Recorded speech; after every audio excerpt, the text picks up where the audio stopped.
लोकसभा चुनाव से पहले बीजेपी ने अपनी कमर कस ली है और हर लोकसभा चुनाव क्षेत्र में जाकर पोर्टल की लॉन्चिंग की जा रही है। इसके जरिए नागरिकों के सुझाव और समस्या का समाधान करने की कोशिश की जा रही है। इसी के चलते आज नवी मुंबई में भाजपा जिलाध्यक्ष संदीप नाइक द्वारा एक पत्रकार परिषद का आयोजन किया गया था, जिसमें विनय सहस्त्रबुद्धे ने संदीप नाइक की उपस्थिति में पोर्टल की लॉन्चिंग की। इस मौके पर विनय सहस्त्रबुद्धे ने थाने लोकसभा क्षेत्र के नागरिकों से अपील की कि वो इस पोर्टल पे अपने सुझाव डालें और आने वाले समय में इन सुझावों के जरिए लोकसभा क्षेत्र का घोषणा पत्र तैयार किया जाएगा और जल्द से जल्द उनकी समस्या का समाधान करने की कोशिश की जाएगी। इस मौके पर नवी मुंबई बीजेपी के जिलाध्यक्ष संदीप नाइक के साथ पूर्व सांसद संजीव नाइक और भाजपा के कई पदाधिकारी और कार्यकर्ता मौजूद रहे। भारतीय जनता पार्टी ने चुनाव की दृष्टि से अपनी पूर्व तैयारी कई महीनों से शुरू की है। संगठनात्मक धरातल पर काफी कुछ गतिविधियां हो रही है, हुई भी है।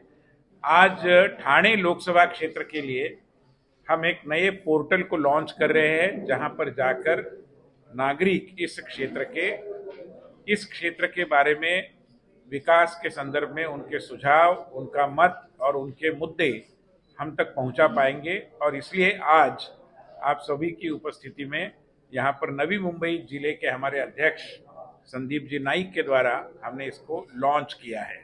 हम उम्मीद करते हैं कि समाज के सारे क्षेत्र के वर्गों के लोग इसमें अपने अपने सुझाव निश्चित रूप में हमारे तक पहुंचाने के लिए इस पोर्टल का उपयोग करेंगे।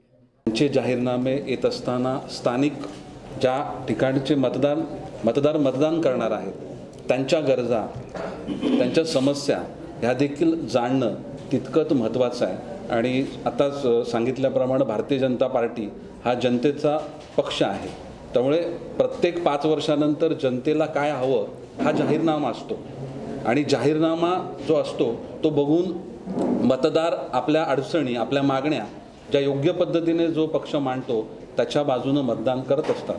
त्यामुळे निवडणुकीमधली ही अत्यंत महत्त्वाची प्रक्रिया आहे आणि भारतीय जनता पार्टीचं नेहमीच इलेक्शनच्या अगोदर अशा प्रकारची नागरिकांची मागणी काय आहे, नागरिकांच्या समस्या काय आहेत ही जाणण्याची प्रथा आहे आणि त्याचाच एक भाग म्हणून आज संपूर्ण ठाणे लोकसभा मतदारसंघामध्ये अशा प्रकारची माहिती जनतेकडून संकलित करण्याकरता पोर्टल सुरू केलेला आहे।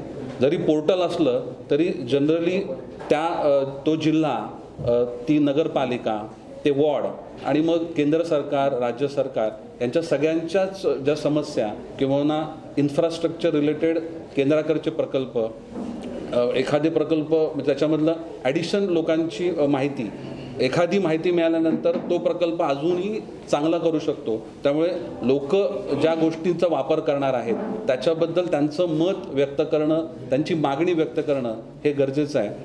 त्यामुळे जास्तीत जास्त नवी मुंबई जिल्ह्यातील नागरिकांच्या समस्या किंवा त्यांच्या अपेक्षा ह्या पक्षापर्यंत पोहोचवणं आणि त्या पक्षाच्या अजेंड्यामध्ये घेऊन मग त्या आम्ही पूर्ण करण्याचा जाहीरनामा हा त्या ठिकाणी योग्य पद्धतीने मांडण्याचा प्रयत्न हा नवी मुंबई जिल्ह्याचा असेल। आदरणीय विनयजी सहस्त्रबुद्धे साहेबांनी या ठिकाणी सांगितल्या पद्धतीनं आणि संदीपजींनी सांगितल्या पद्धतीनं ही खरोखरच मला वाटतं भारतवर्षामध्ये अनेक पक्ष आहेत, लोकशाहीमध्ये तो मान्यता असेलच विषय आहे, परंतु हा भारतीय जनता पक्ष एकमेव पक्ष आहे जो जनतेकडे जातो आणि सांगतो की तुम्हाला काय अपेक्षा आहे। मला वाटतं देशामध्ये असं कुठलाही पक्ष करत नाही। लोकांनी याचं स्वागत करावं आणि जास्तीत जास्त हा जो उपक्रम आहे याला सर्वांनी सहकार्य करावं।